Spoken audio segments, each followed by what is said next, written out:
Europe 1, Dominique Schelcher est avec nous, PDG de Système U. Bonsoir à vous. Bonsoir. Merci d'être avec nous. On vient de parler de récession, de budget 2025 qui n'a pas pu être voté, de loi spéciale, de récession, d'inflation. Quel impact ça a sur les consommateurs, Dominique Schelcher ? Les Français ont le moral dans les chaussettes. Et il y a un sondage là et là dont je viens de prendre connaissance qui me frappe vraiment et qui dit que le niveau d'inquiétude des Français est pire que pendant la période du Covid. Ça, c'est quand même du jamais vu. Et nous, sur le terrain, sur le carrelage, comme on dit chez nous, on le ressent. Les gens ont un peu la tête ailleurs. Alors, il y a des petits signaux positifs quand même. Par exemple, la volonté de se faire plaisir pendant les fêtes, elle est quand même là. Mais on sent que l'ambiance n'y est pas. Ça, c'est clair et net. Parce qu'ils sont inquiets, donc ils ont tendance à moins dépenser, évidemment, les Français. Les Français n'aiment pas l'incertitude. Ils n'aiment pas l'incertitude. Ils ne savent pas à quelle fiscalité ils vont être mangés l'année prochaine. Et ça bloque les Français toujours. Hein, ça a toujours été le cas. Ceux qui peuvent mettre un peu d'argent de côté, et puis les autres font tant bien que mal. S'ajoute à ça toujours un problème de pouvoir d'achat. Je rappelle que 40% des Français ont du mal à la fin du mois. 40% des Français ont du mal à la fin du mois. Et donc, tout ça cumulé pèse. Et on est, pour ces fêtes, à l'approche des fêtes, sur la suite de ce qu'on vit depuis des mois sous cette crise inflationniste, c'est-à-dire des arbitrages. Les Français font des choix. De plus en plus dans le contenu de leur... Ils se concentrent sur l'alimentation. Absolument, l'alimentation, donc le contenu de l'assiette. Même par exemple les alcools, le vin, l'alcool, depuis le début de l'année, ces derniers mois, ça se confirme, on en vend moins. On en vend moins, c'est cher et c'est pas directement dans l'assiette. Et le chocolat aussi, hein, ça se vend moins à cause du prix qui a monté. La difficulté du chocolat, c'est qu'il a beaucoup augmenté. Je rappelle que la production mondiale est en difficulté pour des raisons cette fois météorologiques, hein, donc moins de cacao dit tension sur les cours. Et donc, le chocolat, on va dire, a augmenté entre 6 et 7% cette année. Et ça a un impact direct sur les ventes de cette année qui sont en retrait depuis le début de la campagne. Alors, on est quand même allé demander aux Français comment ils allaient faire leurs achats pour Noël, notamment dans l'alimentation. Écoutez-les, en région lyonnaise, interrogés par Olivier Madinier. Calmement, sans trop de... Gentiment, pas de folie. Non, c'est pas un Noël comme les autres parce que moi je suis franco-américain, donc je suis très inquiet pour la France. C'est compliqué, oui et non. Enfin, pas spécialement pour nous, finalement. Faut être honnête. Mais bon, tout est cher, il faut faire attention, c'est tout. Nous sommes retraités, mais bon, avec une retraite qui nous laisse vivre. Donc, effectivement, je vais quand même acheter quelques petits produits pour pouvoir faire un bon repas. Après, le contexte économique, je pense qu'on n'a qu'une vie et il faut profiter de ces moments, justement, sans temps de crise, qu'il faut profiter de ces moments de fraternité, de ce qui va nous remonter le moral. Il faut se faire plaisir malgré tout parce qu'on travaille pour ça, on passe peut-être chacun une année compliquée, donc il faut savoir se faire plaisir au bon moment. Voilà, Dominique Schelcher, pour ces Français, ils essaient quand même de se faire plaisir. Ça fait très représentatif de ce qu'ils nous disent à nous dans les magasins aussi. C'est pas simple, l'ambiance n'est pas bonne, mais on va se faire plaisir à la dernière minute, mais peut-être un peu différemment. On vendra peut-être un peu moins de foie gras, moins de saumon fumé pour un peu plus d'huîtres, qui sont des tendances qu'on avait déjà depuis 2-3 ans en fait. Oui, Dragnel. Moi, ce qui me fascine dans votre métier, c'est qu'il n'y a pas un métier plus politique que le vôtre. Parce que, non, mais vous voyez la réalité concrète, absolument. Vraiment le pouls de la France se trouve dans votre activité. Moi, la question que je me posais et que je voulais vous poser, en 10 ans, qu'est-ce que les Français prenaient énormément à l'occasion des fêtes de Noël, qu'ils ne prennent plus en raison de la baisse de leur pouvoir d'achat ? Alors, vous avez raison. Tout d'abord, on est au cœur de la vie des gens et c'est moi ce qui me passionne, évidemment, avant tout dans ce métier. Alors, qu'est-ce qui a le plus changé ? Il y a cette inflation qui est venue entre-temps et qui les fait arbitrer, encore une fois, au cœur de l'assiette. Donc, tout ce qui est non alimentaire est très arbitré en ce moment. Et par exemple, en 10 ans, peut-être la tendance la plus forte, pour faire des économies, mais parfois parce que c'est un peu bon pour la planète aussi, il y a eu le boom de l'occasion. Les jouets, aujourd'hui, il y a 10 ans, on n'achetait pas de jouets d'occasion. Aujourd'hui, on achète des jouets d'occasion. Le petit cadeau, le jeu vidéo peut être d'occasion. Le livre peut être d'occasion. Et dans l'assiette, qu'est-ce qui a considérablement changé en 10 ans ? Alors, dans l'assiette, considérablement changé, je dirais, les fondamentaux sont les mêmes. Une bonne volaille, un saumon fumé, un foie gras sont toujours là, mais peut-être en quantité inférieure et que, encore une fois, fois, comme je disais tout à l'heure, c'était flagrant, par exemple, l'année dernière. On a vendu moins de foie gras. Il faut dire qu'il y en avait aussi moins, donc il était très cher. Et on vendait plutôt un pâté de campagne pour faire un peu le même effet. Donc c'est ce type de raisonnement-là, très... basé sur le pouvoir d'achat. Au niveau du vin et des alcools. Dominique Schelcher. Sur les vins et les alcools, alors là, il y a vraiment une tendance forte ces derniers temps. On boit sensiblement moins. Et ce sont des produits, ce sont des produits chers dans le panier, donc ils sont moins achetés. Et sur les ventes de jouets, Dominique Schelcher, est-ce qu'il y a un impact? Je sais que vous avez noté qu'on vend 50 millions d'euros de peluches pour adultes en France. C'est-à-dire qu'il y a un besoin de réconfort et il y a un impact doudou, quoi, en fait. Alors, le jouet pour enfants est un peu épargné par tout ça. Et là, on voit que le cadeau pour l'enfant, celui-là, on continue à le faire. Éventuellement, on peut acheter d'occasion, etc., mais on continue à faire le cadeau. Par contre, c'est vrai, et vous avez raison, j'ai mis ce chiffre sur mon réseau là, hier soir, je crois. Oui. Ça, c'est totalement révélateur de l'ambiance actuelle. 50 millions d'euros de peluches pour adultes, ça, c'est complètement nouveau. Oui. Pour répondre à votre question par rapport à il y a 10 ans. Les peluches pour adultes. Les peluches pour adultes sont une vraie... un gros lapin.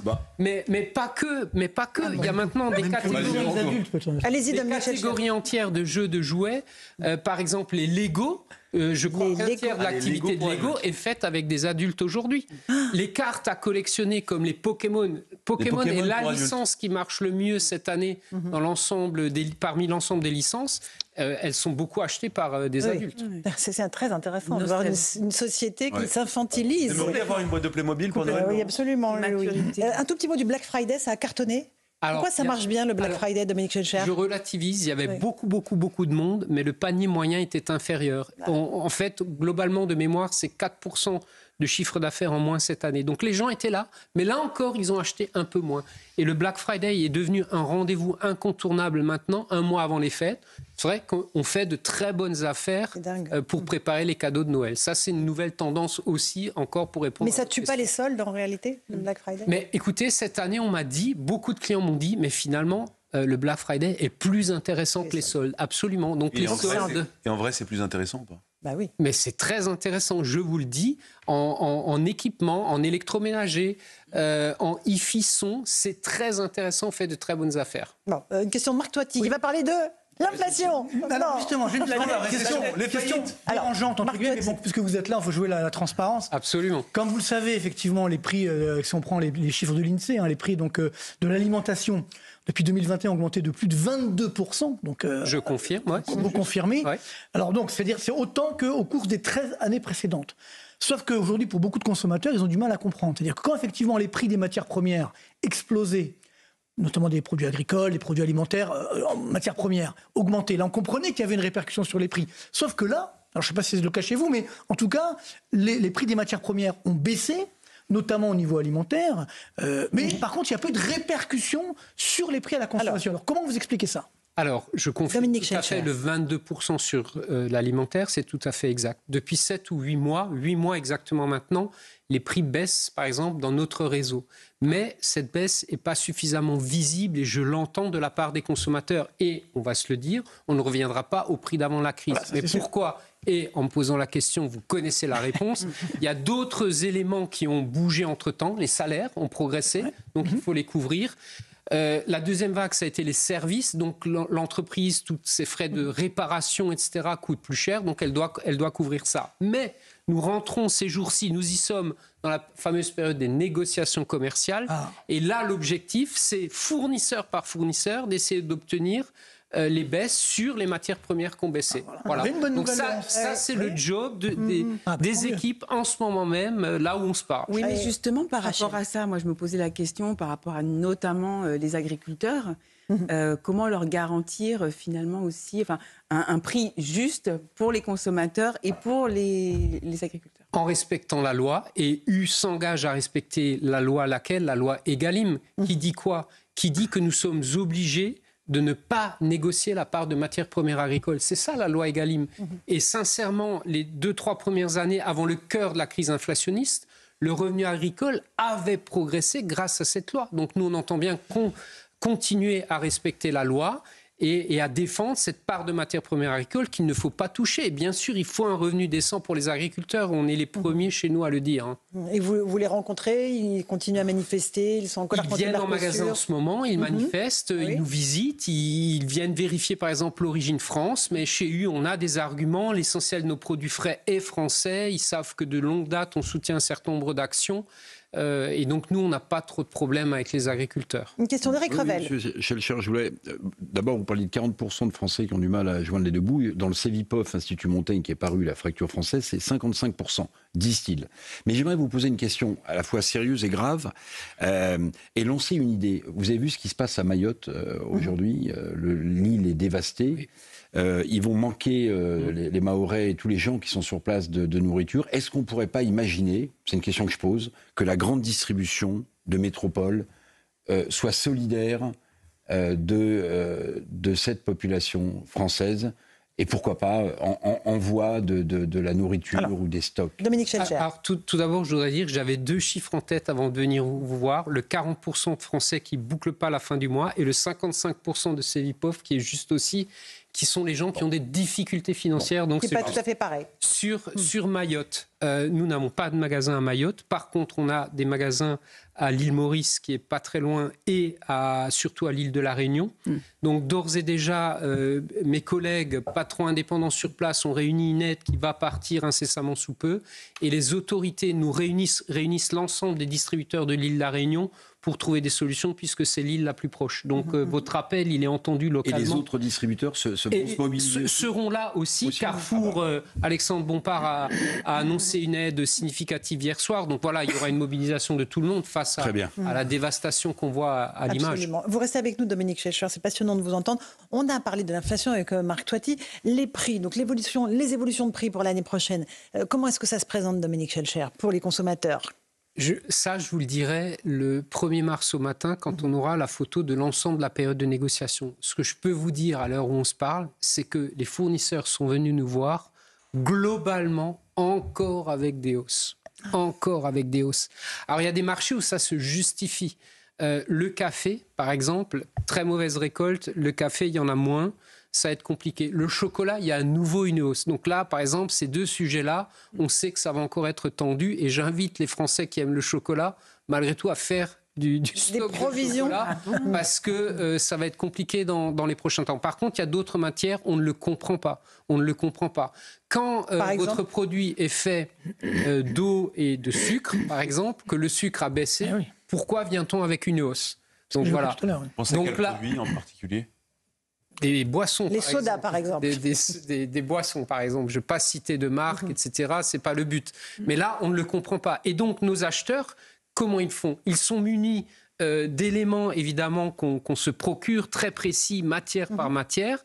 Et ils vont, en partie, contester les positions d'un certain nombre de fournisseurs pour trouver le juste équilibre. Nous, notre but, c'est d'avoir le juste prix pour nos clients à la sortie de la négociation. Et ce n'est pas une période... Elle est souvent caricaturée, cette période, mais je peux vous dire que là, elle est hyper importante pour les Français. Et vous êtes des indépendants, hein, je rappelle. Et en plus, nous, on est des indépendants. Et voilà, nous, on veut continuer à accompagner les Français, ce qu'on fait depuis cette crise inflationniste avec du succès. Alors, vite, Marc Toiti, chacun pose sa question. Important qu'on ne cite pas assez, c'est l'évolution de l'euro-dollar. C'est-à-dire que l'euro est en train de baisser. Donc quand l'euro baisse, ça fait augmenter le prix des produits importés qui sont libérés justement en dollars. Donc ce qui fait que malheureusement, la semaine dernière, la Banque Centrale Européenne, justement pour soutenir la France, notamment a voulu baisser les taux d'intérêt, sauf que ça fait baisser l'euro, et donc ça fait augmenter l'inflation, et donc ça qui est très dangereux, c'est que l'inflation va augmenter. Donc on a à la fois la récession et l'inflation élevée, ce qu'on appelle la stagflation. Et c'est ça qui, malheureusement, peut nous coûter cher. Oui, alors il y a un impact, mais après, l'essentiel de notre approvisionnement alimentaire, il est français. Donc là, il n'y a pas d'impact. Il y a une part qui est touchée par le phénomène que vous décrivez. Une question encore sur les titres restaurants. Vous êtes ému du fait qu'on ne peut plus utiliser aujourd'hui les titres restaurants pour l'alimentation fraîche, enfin tout le frais en réalité. On peut... en raison du budget qui n'a pas été voté, c'est ça? Absolument, mais il y a plusieurs phénomènes qui vont toucher la consommation. Le premier, s'il n'y a pas de texte avant le 31 décembre, on ne pourra plus utiliser les tickets restaurants en supermarché pour acheter de quoi ? De la farine, des pâtes qu'on peut préparer à la maison. On ne pourra plus qu'acheter des sandwichs, comme c'était le cas avant. Et en fait, pendant la crise inflationniste, les autorités ont accepté d'élargir l'utilisation pour aider au pouvoir d'achat, ce qui était une excellente idée. Il ne faut pas revenir en arrière. Premier exemple. Mais deuxième exemple, comme il n'y a pas de budget, la fiscalité va sensiblement augmenter pour un certain nombre de Français. On le sait, ils vont payer plus. Donc, ils auront peut-être moins de revenus disponibles. Et donc, derrière, c'est un impact sur la consommation. Donc, sincèrement, l'incertitude actuelle, l'absence de décision n'est pas favorable à la consommation. Même si, encore une fois, pendant les fêtes, les gens vont se faire plaisir.